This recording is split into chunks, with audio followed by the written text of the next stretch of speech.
before, you know, our volume might have been turned down. President Jackson, I apologize if we didn't hear that, so,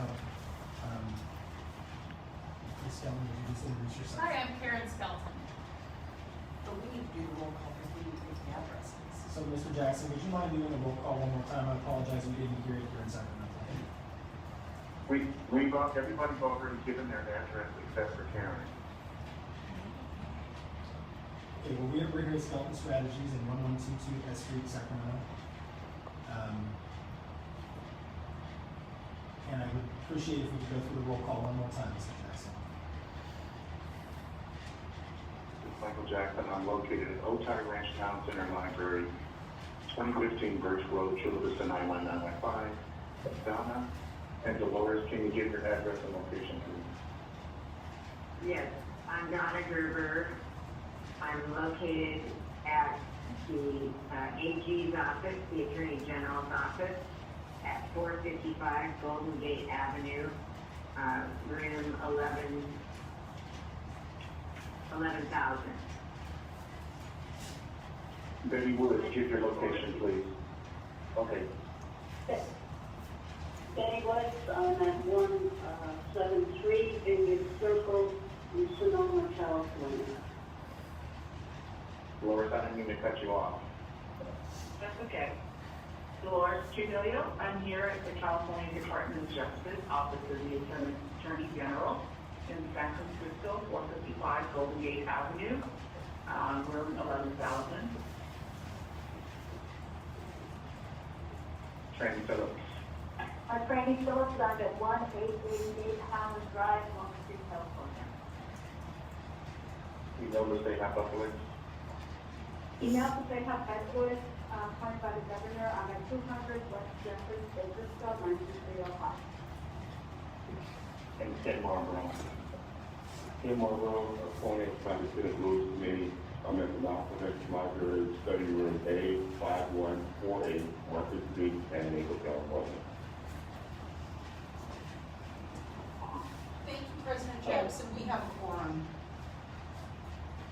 Thank you very much. I'd like to welcome our two new board members, Dolores and Karen Skelton.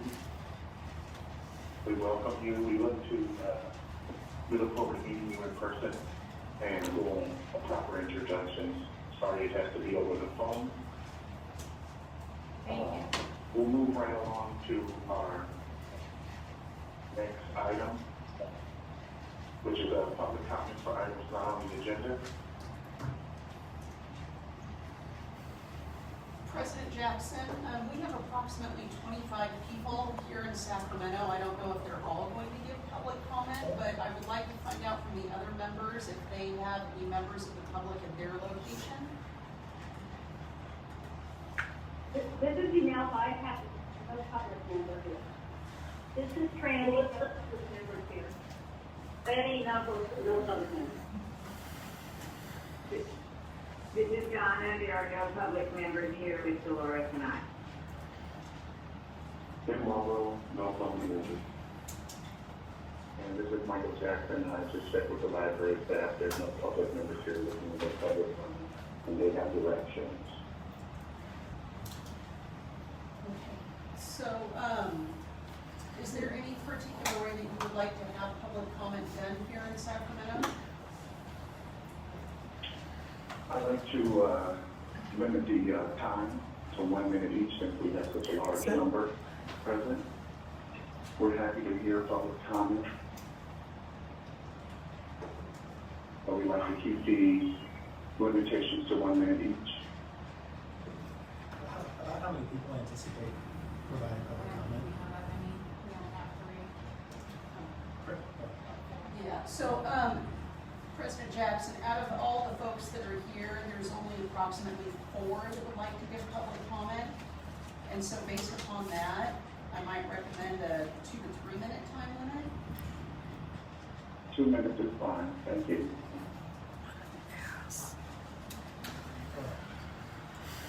Are the board members able to hear me? Hello? Yes. Okay. Yeah.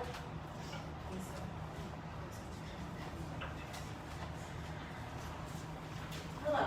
My name is Lisa Hall, and I'm an employee of the Board of Registration I'm also a victim of the board's illegal and unethical activities.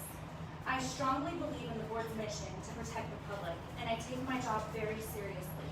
Because of that fact, I feel that it is my duty to stand up and publicly voice my concerns, since my efforts prior to now seem to have been ignored. Today I am here to speak out about the illegal and unethical activities that are currently taking place with the board. My goal in speaking today is not to attack the Board of Registered Nursing or to try to bring the board down. In fact, my goal is the exact opposite. By drawing attention to the corruption that is currently taking place at the board, I am hopeful that changes will be made before the board is driven into the ground by its unethical leaders. The unethical leaders that I am referring to include Assistant Executive Officer Yvonne Leonard, who has engaged in illegal hiring practices which have affected me personally, and the current president of the board, Michael D'Angelo Jackson, who was recently fined for committing campaign finance fraud. If those in power at the board genuinely believed they were making legal and ethical decisions that were in the best interest of the public, then they would not be taking such extreme measures to silence employees. To start, Yvonne Leonard, Assistant Executive Officer, has been seen by staff tearing down signs posted by employees. She has also been heard by several staff members boasting about how all employees are replaceable, and she already has people lined up ready to take our jobs. I guess it is easy for her to hire the people that she has lined up, since she is hand-selecting all new hires, regardless of whether or not they're the most qualified candidate.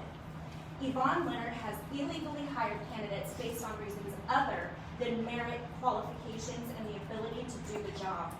Again, her illegal hiring practices have directly affected me and several others at the board. At the special board meeting held on January 17th, President of the board, Michael D'Angelo Jackson, stated that he wanted to limit the public comment to 1 minute. When he gave his rationale for this decision, he clearly hesitated while trying to come up with an excuse for limiting the time of speakers. He indicated that the 1 minute time limit was due to the fact that they had, and I quote, a busy agenda to talk about. You have 30 seconds. Mind you, the only items on the agenda were public comment and closed session to discuss only one item. The first member that spoke indicated that she had great fear of retaliation. After stating that she feared retaliation, the board members interrupted her to demand that the speaker identify herself. She chose to only identify herself as a staff member, but they kept pressuring that she identified herself by name. This was clearly an intimidation tactic, since the employee already had indicated she was fearful. Your time's up. Thank you so much for listening to everything that I had to say. Is there anybody else that would like to give public comment today? Actually, no.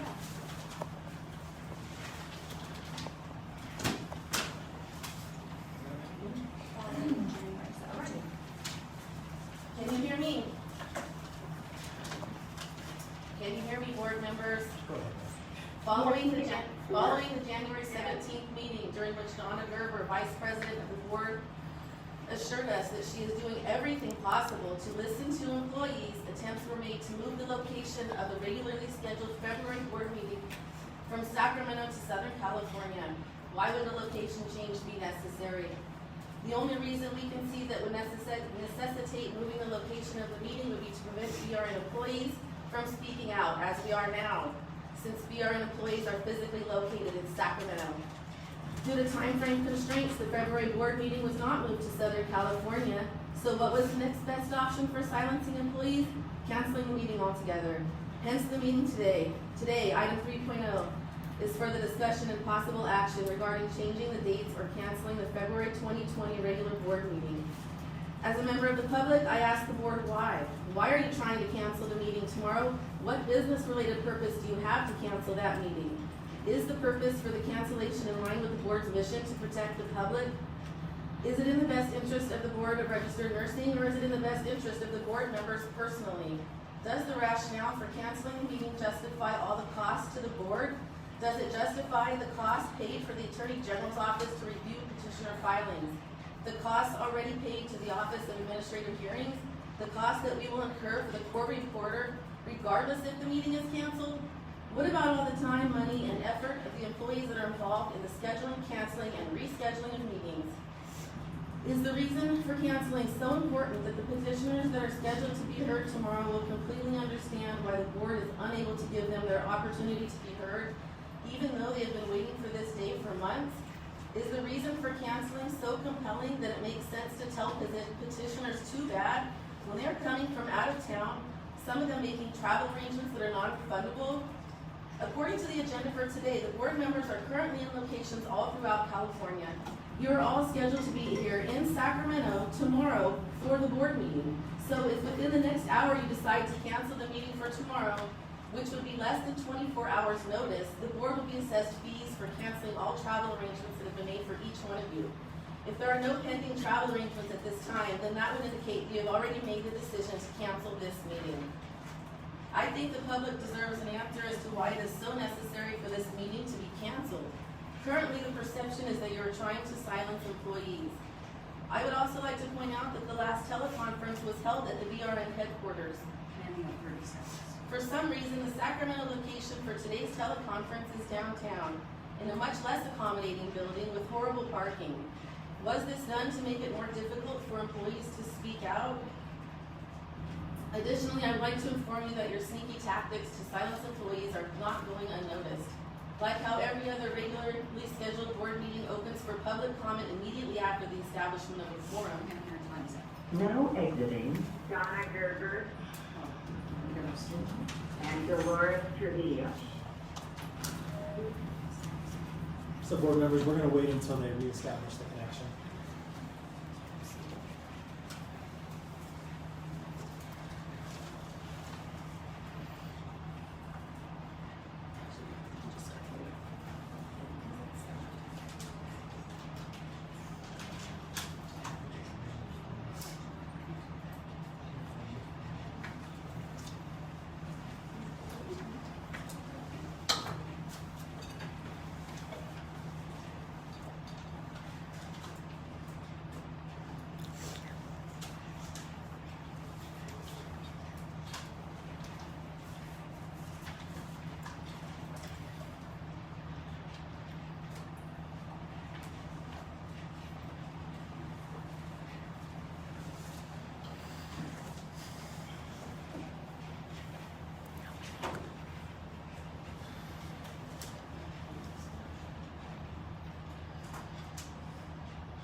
Good luck.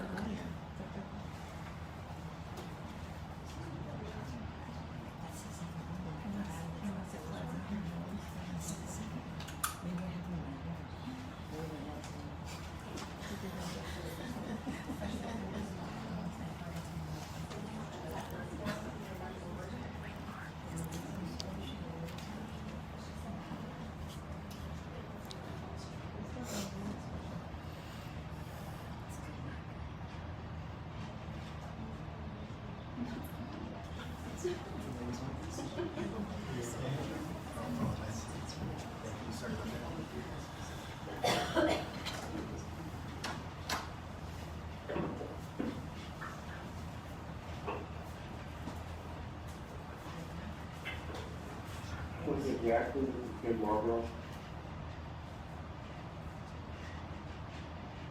Yes, sir. So do we still have a quorum, even though we lost 2 members? And the social can go. We still have a quorum, and Ryan has requested that we wait. Yeah, so the answer to that is you have a 5-person quorum, but you don't meet the requirements for a teleconference meeting unless all the locations are available. And board members, I spoke with, Member Jackson, or excuse me, Member Gerber. I think she's dialing in here any moment. Thank you for the answer.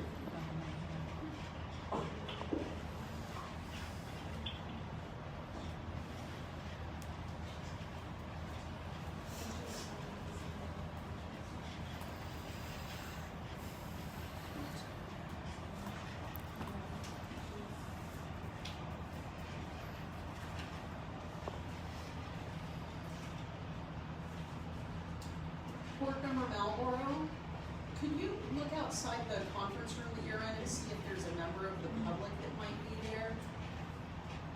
Sure, I'll be happy. Now joining Donna Gerber and Dolores Trujillo.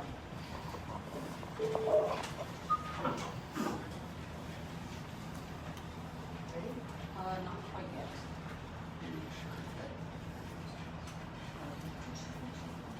We were just having Board Member Malboro check to see if there was any member of the public that might be there. What's the purpose of checking? Did somebody say they were there? That's correct. Yeah, we both were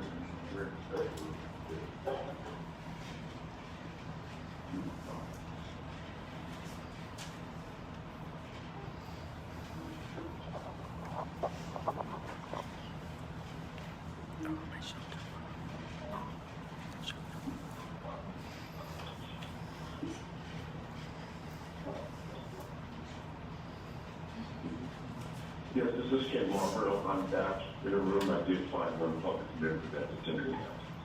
Thank you. Ms. Gerber is back on the line at her location, and we were going to proceed with public comment for items not on the agenda here in Sacramento. And so, are all the board members online? Yes. Yes. Yes. Yes. Perfect. Okay, if you'd like to proceed, go ahead. Hello. Hello. My name is Rose Garcia, and I give my 2 minutes to Lisa Hall. We don't do that. I'm sorry. We're happy to hear from you for Okay. your time. Okay. I don't know where she left off, so I'll say additionally, I would like to inform you that your sneaky tactics to silence employees are not going unnoticed. Like how every other regularly scheduled board meeting opens up for public comment immediately after the establishment of a quorum. Yet the agenda for tomorrow's meeting, if tomorrow's meeting even happens, goes into closed session and then later allows for public comment. I am sure this was done so that the majority of the public is gone and no longer present at the meeting to hear what employees have to say. Please know that we will not be silenced. Again, we ask you to please tell us why you are trying to cancel the meeting tomorrow. We only need 5 of you there in order to establish a quorum. That means 4 of you would have to not be available to justify canceling. I urge each one of you board members to please think about what you stand for. Are you making the right decisions?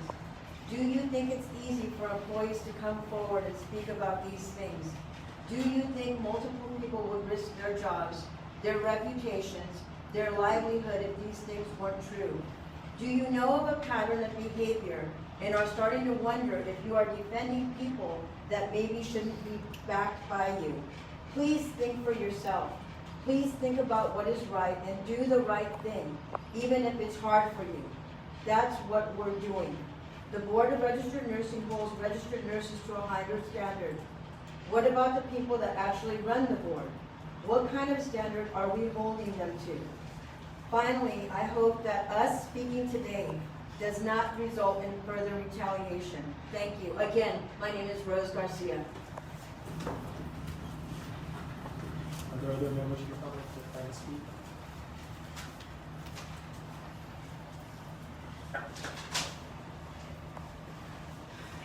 My name is Crystal Silva, and I'm an employee at the Board of Registered Nursing. And I just have to say that we waited for 30 minutes for this board meeting to start. And so the fact that you can't give public members at least 5 minutes to hear what we have to say is just more evidence of your lack of respect for the public. I'm happy to be here today using my voice and exercising my right as a state worker and member of the public to act as a whistleblower.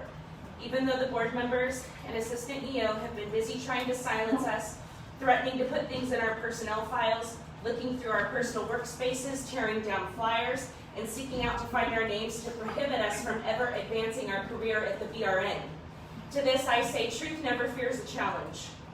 Yvonne Leonard was hired by the recently resigned EO, Dr. Joseph Morris, to systematically remove current staff and hire her own staff, and boy has she been busy. On January 17th, we appeared before you to ask you to put a hiring freeze in place until an outside investigation could be conducted into illegal and unfair hiring practices. Since that day when you failed to act, Yvonne Leonard has hired 3 of her friends, former colleagues, and former direct reports into new positions here at the BRN. She not only hired them, violating her own policies of nepotism, but poisoned them all against staff before they even set foot in the building, so that they not only completely ignore us altogether, but talk down to us and refuse to introduce themselves. Furthermore, staff have been made aware that these 3 high-level positions will be scrutinizing staff work, and we fear they are looking for ways to tarnish our reputations and career. This is unacceptable. I ask you to not leave Yvonne Leonard in charge as an interim executive officer. She is not a registered nurse, and she is creating an internal us versus them mentality within the whole department. Is that really what you want? I call on you to stop promoting these efforts at retaliation against staff who are only trying to stamp out the corruption and politics that have plagued the BRN for the past 3.5 years. Remove Yvonne Leonard, her recent illegal hires, and then resign while you can still salvage your reputation as BRN board members.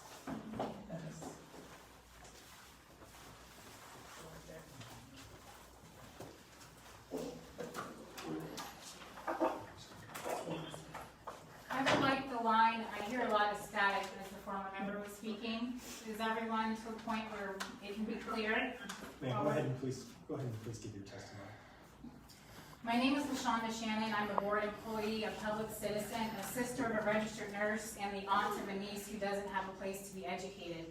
I've heard many ask, why are we doing this? Why are we speaking out? And the answer is simple. As Robert F. Kennedy said, every time we turn our heads the other way when we see the law flouted, when we tolerate what we know to be wrong, when we close our eyes and ears to the corrupt because we are too busy or too frightened, when we fail to speak up and speak out, we strike a blow against freedom, decency, and justice. I am standing here as a justice-seeking truth teller to stand up and speak out for registered nurses, nursing students, healthcare consumers, and board employees. I stand here today for the voices who haven't, couldn't, or wouldn't otherwise be heard. I'm here for my family and friends who live in the Central Valley who don't have access to adequate health care. There's a hospital in Hanford, California that we call the Hospital of Death because if you're admitted for anything serious, you'll more than likely die there. I remember taking my best friend to the emergency room in that hospital. After being admitted, he was put in a room smaller than this one. Children were screaming, adults were crying out in pain, and there were over a dozen patients on gurneys, but there was only one registered nurse in the room. I could see the stress and panic on her face as she went from patient to patient, trying to provide the best care possible. I stand here today for the nurses who work at the understaffed state hospitals who were assaulted at work, for my sister who cannot sleep without pain, who cannot walk without pain, whose hips are collapsed in, just like so many other nurses at Kalinga State Hospital whose screams for help went unanswered as they were assaulted because there weren't enough nurses on the floor. There are not enough nurses in the Central Valley, and by 2030 things will be worse unless we do something to change things. And the minds that are hoping to alleviate this problem, who live there and want to work there, have no place to be educated. They are the voices who have not been heard. I stand here for the registered nurses who are scheduled to petition for early termination of probation tomorrow. The nurse who's fully rehabilitated and is seeking to restore normalcy in her life by having her license reinstated with no restrictions. The nurse who had to borrow from her friends and family to buy non-refundable airfare. None of them want the February board meeting to be canceled. They are the voices who cannot be heard today. I stand here for the BRN employees. Despite what you've been told or what you may have heard, the staff back in the office aren't out to get anyone. They're not the problem. They're the reason the BRN ship has stayed afloat.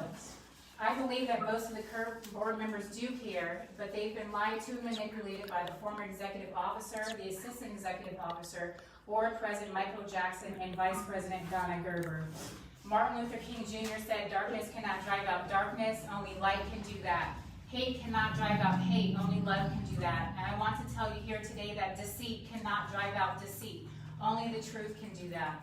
And the truth is that none of us in this room can go back and change what has happened.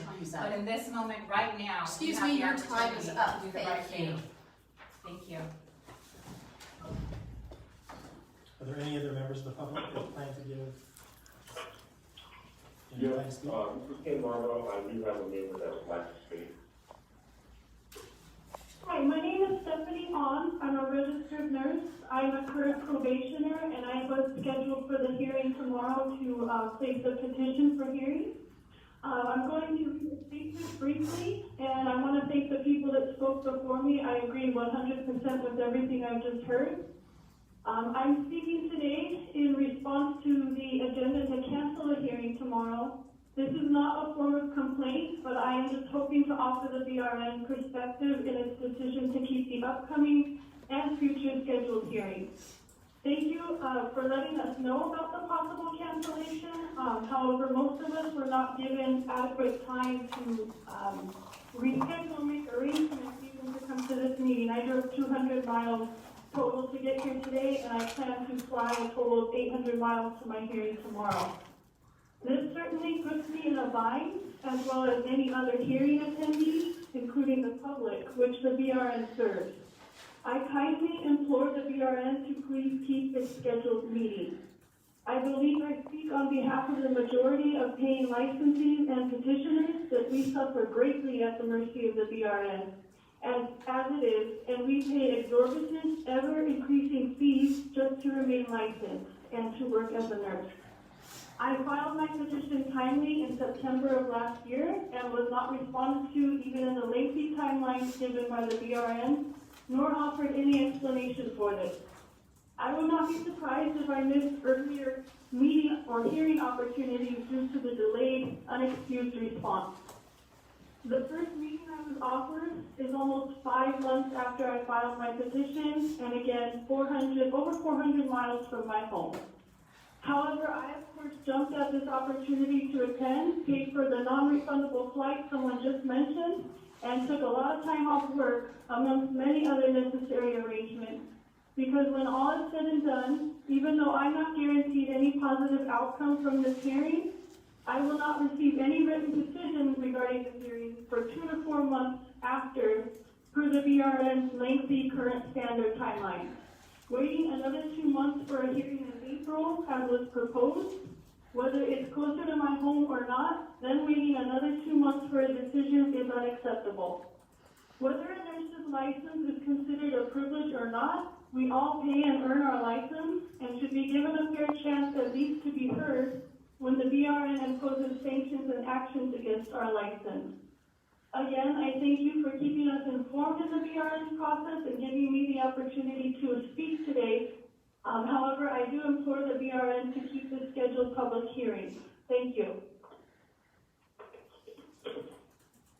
Thank you. Are there any other members in Sacramento, or any members of the public in Sacramento that plan to speak? Seeing none, President Jackson here in Sacramento. There's no public comments here at the library. You don't get to speak. I'm at the front door.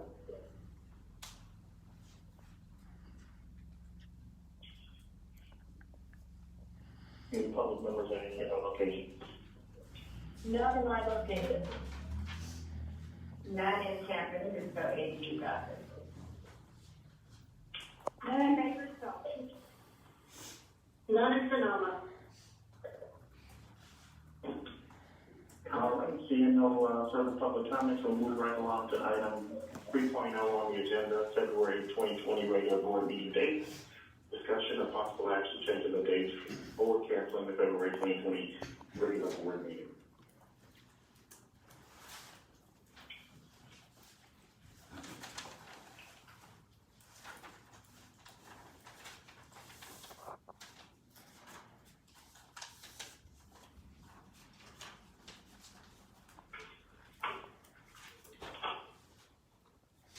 Is there any board member discussion on this item?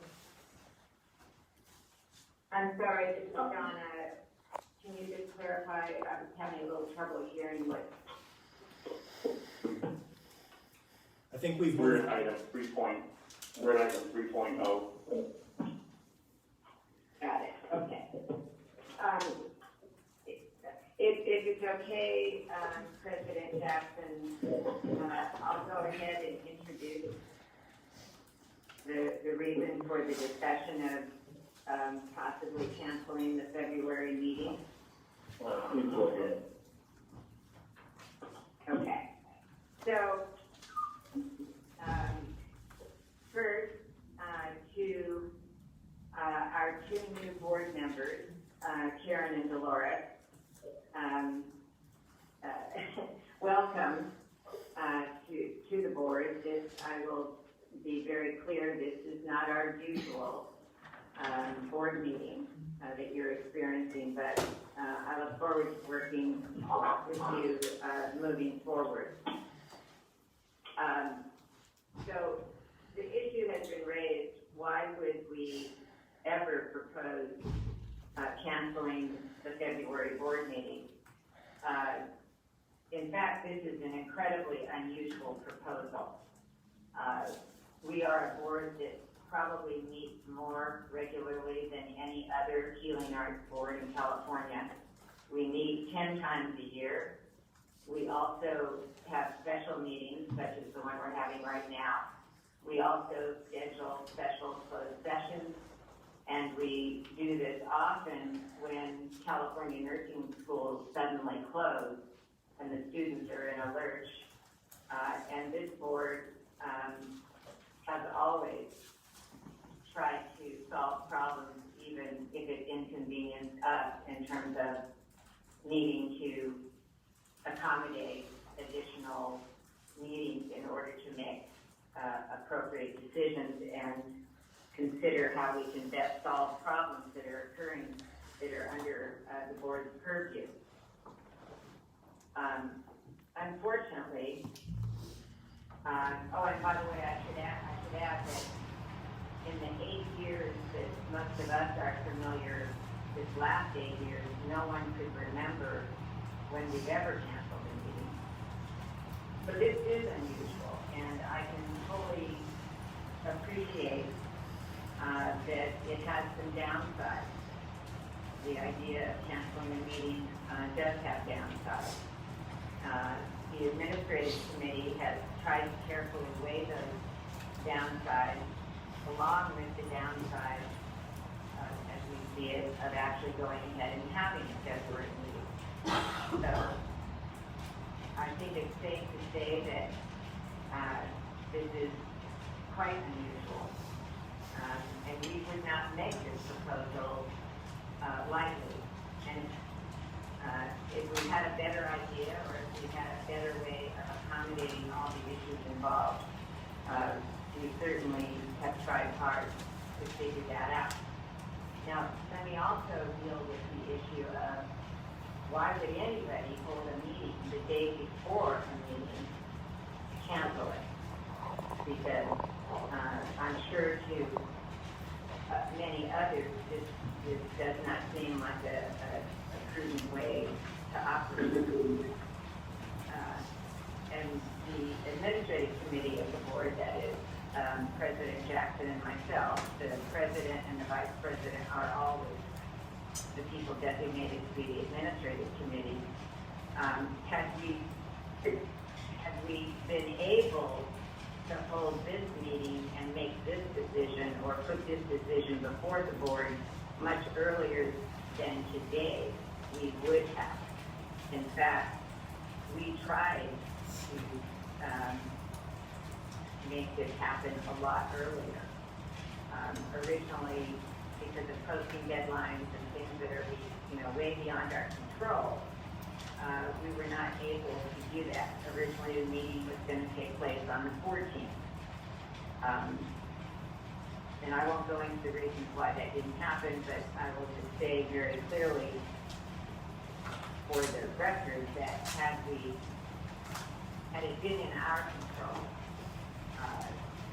this kind of a delay would not have occurred, and therefore the last minute, potential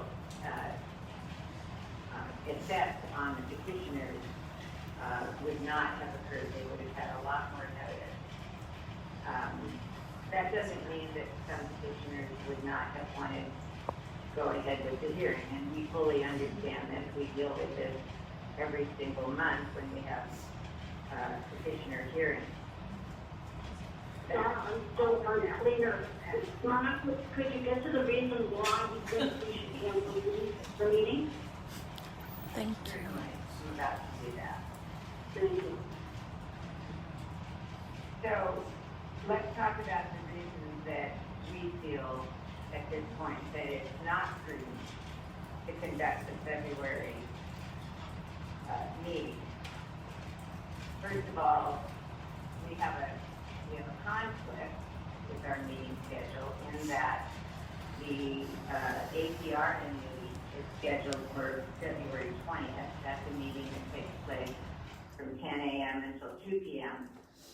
And there are multiple staff that are involved in both meetings. Secondly, the board is in the process of trying to hire 51 new positions. We've been authorized for those positions since July, but because of various issues having to do with staffing, having to do with a lot of other things, we're really still behind in our efforts to try to fill these new positions that the board was fortunate to convince the governor and the legislature to add to our budget. So there's a lot of work that's necessary to continue on that. There's no question that the fact that our executive officer was on medical leave from December 16th until January 20th has resulted in a backlog of things that need to be done. Our assistant executive officer has only been here since July of 2019, and she's, we believe, doing her best to get the whole board and staff through all of the issues that are on our plate at the moment. But that's been very, very difficult these last few months. We are also we're in the process of a state audit that is very important to the board. It's not our usual routine work that would be dealt with. It's on top of everything else. We've had several staff changes, both among nursing education consultants and other staff. This is a very busy legislative time for the board. We are fortunate that finally, after years of trying to get a chief of legislation, we do have one. But we want to make sure that she's able to focus on those issues and be able to represent the board to the legislature and to any other agencies that need to know what's going on here. She's in the process of trying to hire chief staff. We looked at alternatives. I want to point that out. We did look at all kinds of alternatives, including just delaying the February meeting to a different date in order to give our staff more time to try to deal with everything else that's on their plate. In terms of timing, in terms of procedure, and the various hoops that one must jump through in order to meet posting deadlines, and all those other requirements, this didn't turn out to be even possible. The board also is experiencing a high volume of Public Records Act request. Obviously, this has impact on our legal advisors, but it also has impact on other staff who have to work to put together all the various records, et cetera, to respond to these and to do it in a timely manner. Finally, I would just point out that we do have 2 new board members. They have not been able to, they are sworn in, so they can participate, and that's great. And we're very, very grateful that the governor's office has finally made these appointments. But these board members have not been through orientation. They've not even had an opportunity to be through informal orientation. The issues that are dealt with both in the February meeting and in this particular meeting are obviously complex. The developments that have occurred over the last couple of months with our staff wanting to weigh in, as you have experienced this morning, obviously we want board members to have as much background and as much orientation to the processes of the board and the relationship of the board to the various agencies under their belt in order to, carefully and prudently consider what they're being told and what they're reading. Neither of these choices are easy. Neither of these choices are without problems. But I assure you that we in our own minds, we have weighed all of it as best we can and came to the conclusion that in this one instance, it makes more sense to wait till we have the meeting in March. Now, let me tell you that we tirelessly tried to figure out a better way to deal with the petitioners, especially, and the closed session disciplinary matters, as well as whatever other agenda items that I know about right now may come up between now and the March meeting. As you know, the March meeting was scheduled to be a one-day meeting. What we have determined is that it would be possible, and we would recommend it, to schedule an extra half a day from noon until 5 p.m. That would not complicate anything with our hotel arrangements. It would not cost any additional money. But we could do that and determine with the help of staff that this is possible in March. And we have a free location to hold that half-day meeting, which would be at the Chula Vista City Council chambers. I believe the person, if I understood one of the petitioners who spoke today, I believe she said she lives in San Diego. What that would mean is that her petition could be heard during that extra half-a-day March meeting in Chula Vista, which would be much closer to her than Sacramento is.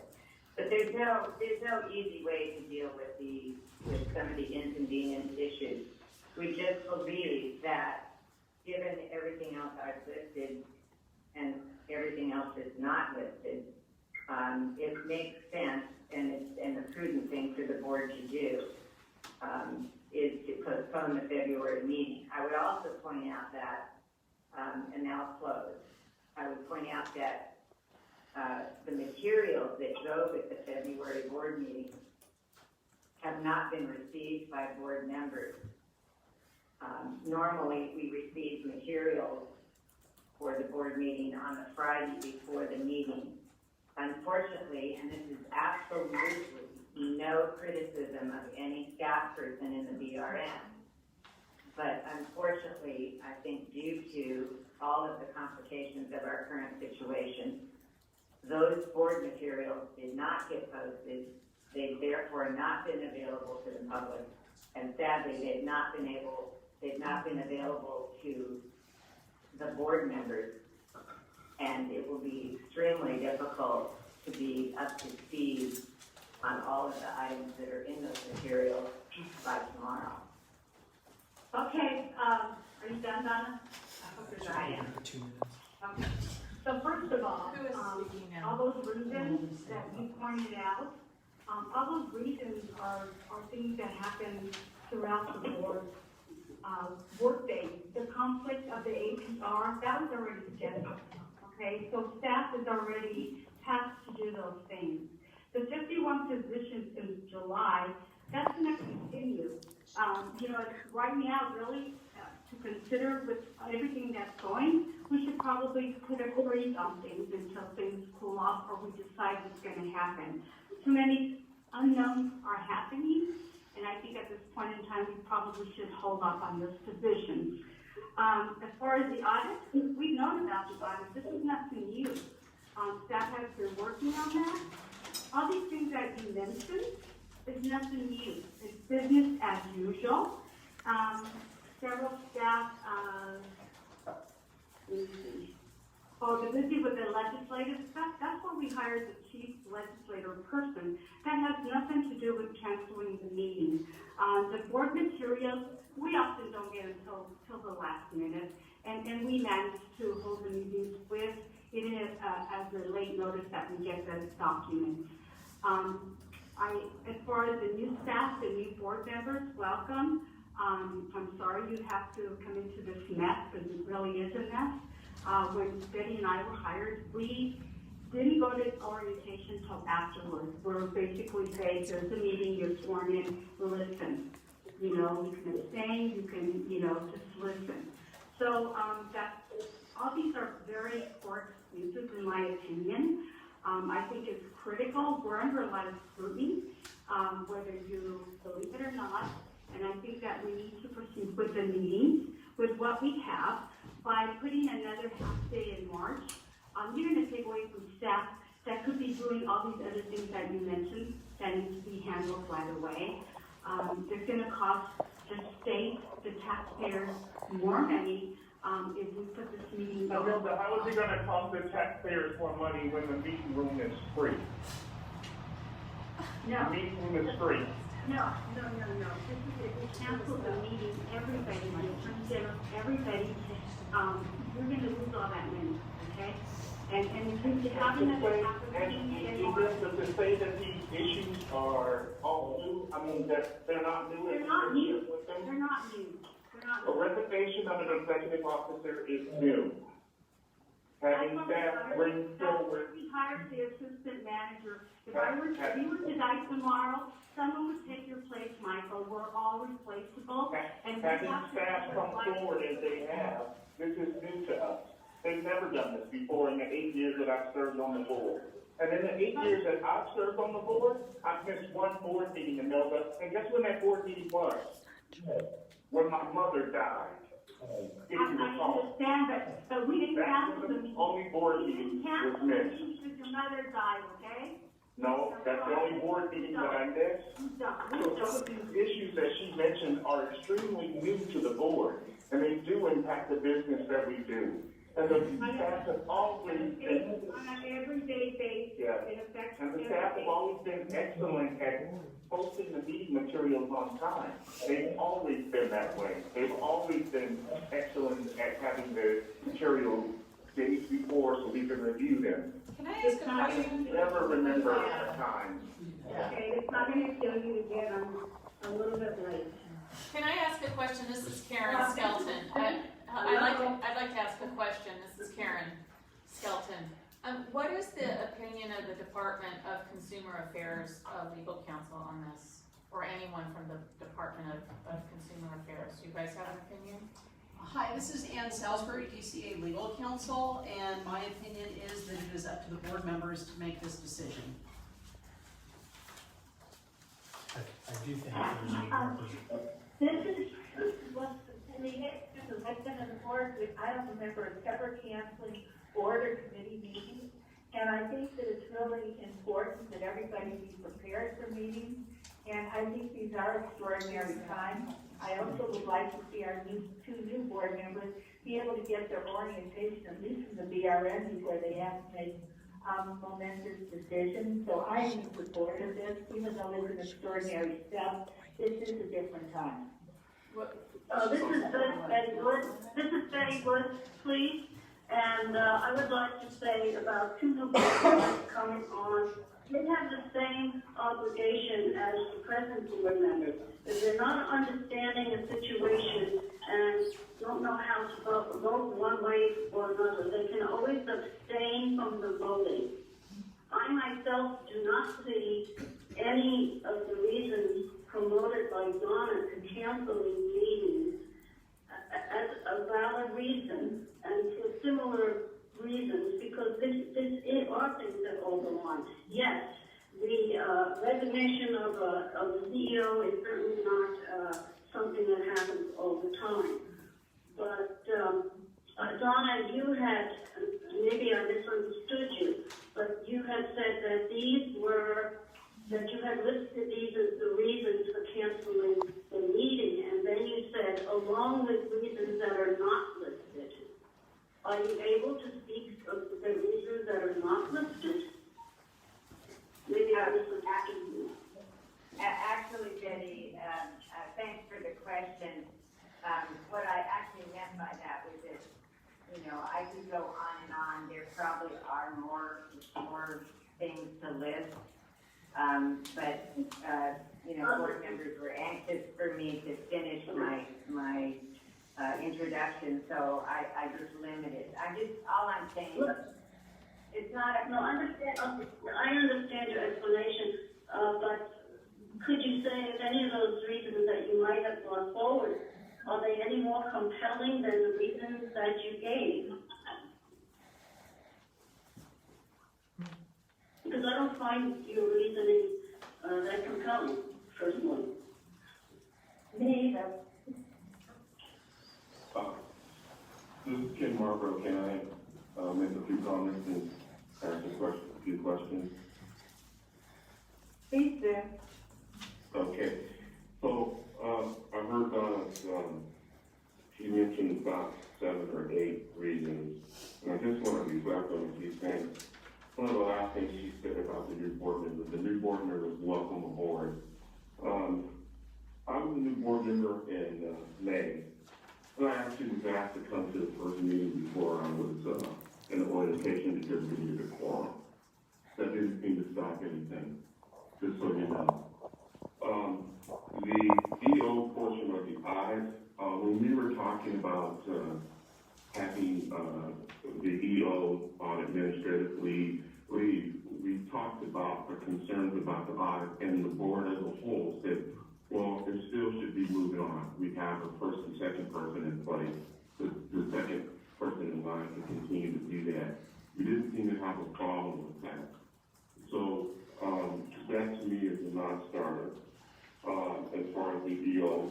I am concerned about the petitioner. Our job is to provide a service. I looked to try to find some rules, and I believe this is correct. The petitioner, if they cannot make a meeting, they want to be, the BRN wants them to be notified at least 15 days prior. Yet we are notifying them 1 day prior that we're not going to hold a meeting. I have a big issue with that. I believe there are cost issues as well. There are travel costs. We do have to still pay the ALJ, the court reporter, in this, and I think that's concerning. I am a little upset that we have not had the reading materials, but this is not, well, we don't have them at all, but we have recently received them within a few days of the meeting. I know I complained about it and it hasn't changed. And I actually would like to know why the materials are not posted. It seems pretty strange to me. I don't believe that the arguments to hold this meeting are actually compelling enough. We have a job to do, and I know it's not comfortable right now, but I don't see the reasons that were mentioned here today. Actually, we are doing business. The wheels have not stopped turning at the organization. We've been trying to fill these positions at least since May that I know of when I came on the board. But it hasn't stopped us to have any meetings in between there. And I'm not convinced that we are in a position right now that we can't hold a meeting because of all the reasons mentioned by Donna. And I mean, no disrespect, but I don't feel like he convinced me that a meeting should be suspended for tomorrow. That's all I have to say.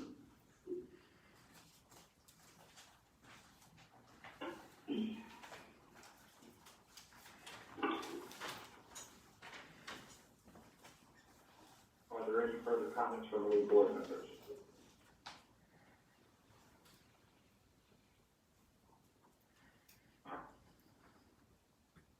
Well, I have here, from Ann Salisbury, she said that the board will not consider, she listed all the things why we shouldn't cancel the meeting. And she also quoted the Business and Professional Code 2709 that requires the board to meet at least every 3 months to transact business. And she said that there was no meeting in December or January, making February their last opportunity to meet the requirement. For the limited meeting from February. If I recall, we had a board meeting January 17th. But she says, I think it's the administrative meeting. Well, she can clarify, she's on the phone. And board members, this is Ryan Marcroft. Just a friendly reminder that confidential attorney-client communications and items that might have been discussed in closed session, those are confidential items and should not be discussed in public session. Well, may I ask Ryan, can you give an opinion one way or another about this pending vote? I think I share the opinion of my colleague. This is a decision that the board is open to decide.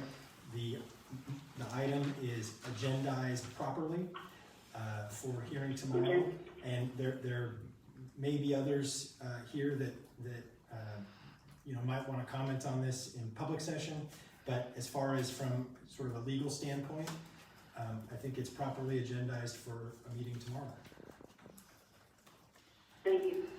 This is Karen Skelton. I mean, I do have a question, and I hope somebody can answer it with the Department of Consumer Affairs. Okay, thank you.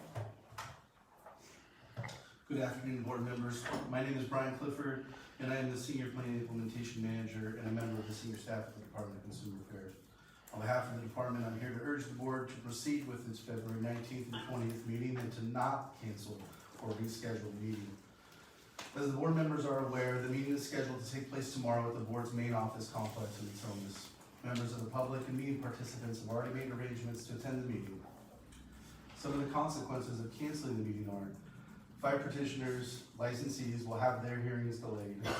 Those traveling from out of the area to attend the hearing could incur unnecessary traveling expenses for a meeting that is not going forward. The Deputy Attorney General scheduled to appear tomorrow will likely incur preparation fees twice due to the last minute cancellation, once to prepare for the hearing tomorrow and again to prepare for the rescheduled hearing. The Office of Administrative Hearings may also charge twice for such a late cancellation of the hearings. The cancellation will delay numerous board decisions regarding nursing schools, including approving curriculum changes, continuing approvals, and a recommendation to place a school on warning status with intent to revoke its approval. The cancellation will prevent the board from taking positions on important legislation. Again, on behalf of the department, I urge you to proceed with the meeting tomorrow. Thank you for your consideration. Thank you. And there you have it.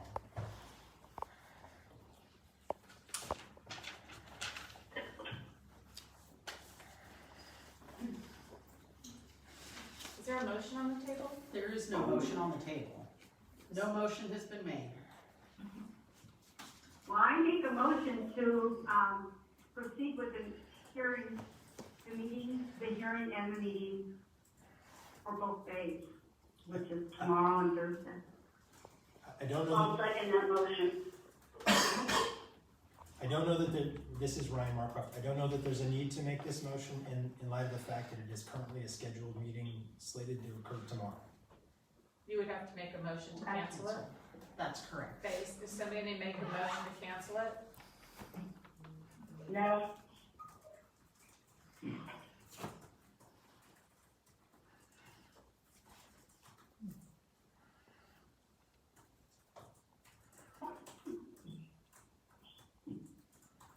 Is there a motion to cancel the meeting?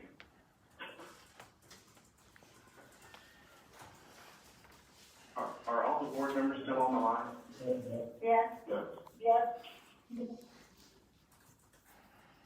Donna? Yes, yes, I'm here. I'm not going to make a motion. Trandy? I'm not gonna make a motion. Donna? Dolores? I'm not going to make a motion. All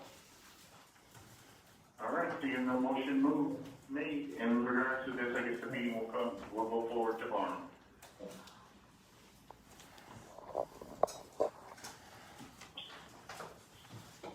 Okay. Moving on to item 4.0, special meeting findings.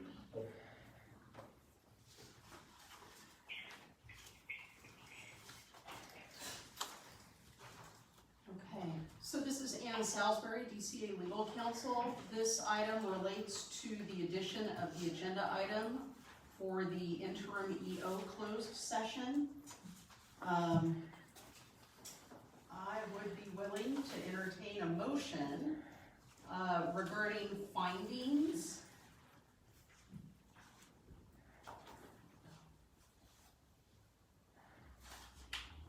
So board members, just for, go ahead. You mean finding of the. So board members, just for some background, we're moving into the special meeting part of this meeting.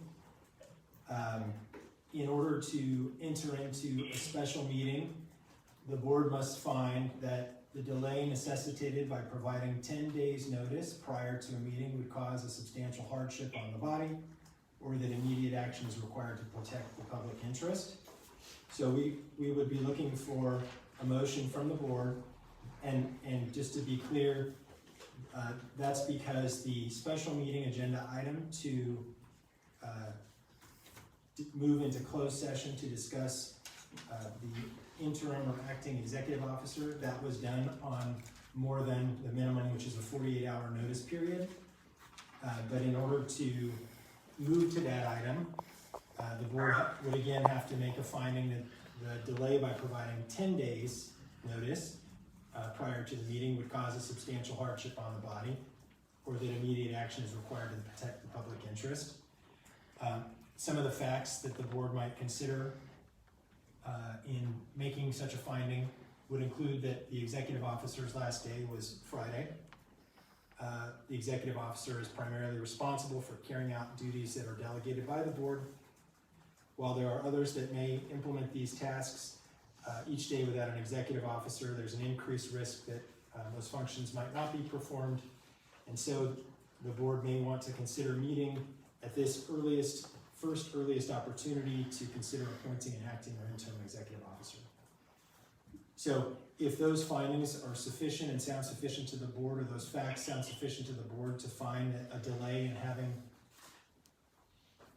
providing 10 days notice prior to a meeting would cause hardship on the body, or that immediate action is required to protect the public interest, I think we'd welcome a motion on that, with those facts being the basis for the motion.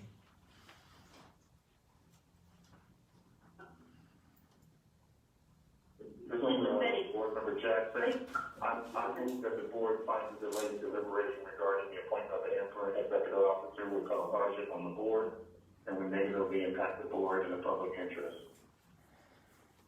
This is Tracy Phillips, I second that. This is Betty. I'm not really clear of the concept here. Is the vote to consider Yvonne the person who's in charge now, or just? Member Woods, this is Ryan. Member Woods, this is Ryan Marcroft. All we're voting on right now is to consider whether the board should hold a special meeting on shortened public notice, less than 10 days, in other words, in order to consider the closed session agenda item regarding providing for an interim executive officer or acting executive officer.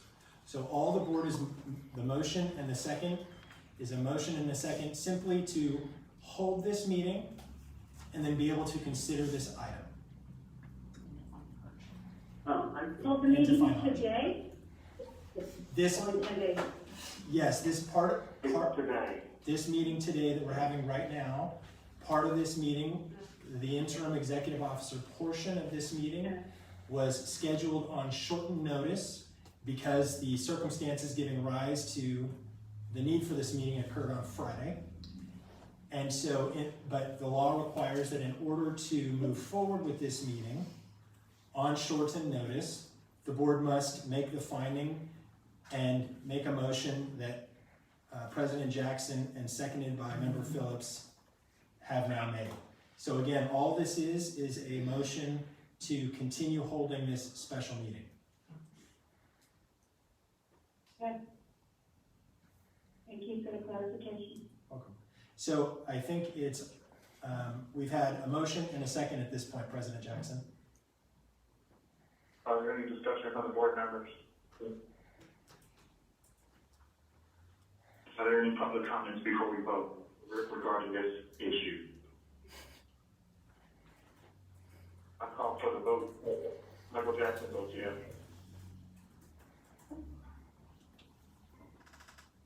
Ben Marlboro votes yes. Randy votes yes. Woods votes yes. Imelda votes yes. Donna Gerber, yes. Dolores Trujillo, yes. Karen Skelton, yes. Okay, that was a unanimous vote, so we are authorized to move forward with the special meeting and move into item 5.0, President Jackson. We'll move into item 5.0, which is the closed session, board will convene in closed session, pursuant to government code section 11.1.6, subdivision C3, to deliberate on proposed petition for Michael Manuel Cortez. I got Sean County. President Jackson,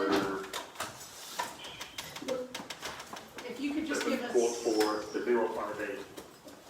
President Jackson, if you could just give us about 3 minutes to clear the room for closed session.